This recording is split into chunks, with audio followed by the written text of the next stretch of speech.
প্রত্যেকটা মেয়ের স্বপ্ন থাকে তার একটা নিজের ঘর হোক, আর তার সঙ্গে থাকুক মনের মতো একটা মানুষ, যাকে সঙ্গে করে নির্দ্বিধায় হেঁটে চলা যায় কয়েকশো যোজন পথ, যাকে চোখ বন্ধ করে বিশ্বাস করে পাড়ি দেওয়া যায় এই অচেনা অজানা পৃথিবীটাকে।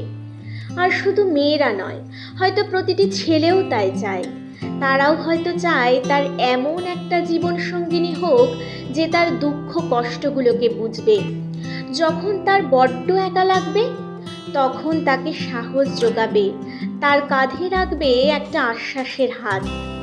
একে অপরকে বুঝতে পারাই তো প্রকৃত ভালোবাসা।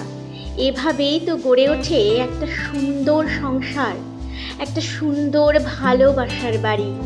কারণ সংসার তো আর একতরফা হয় না, তাই না?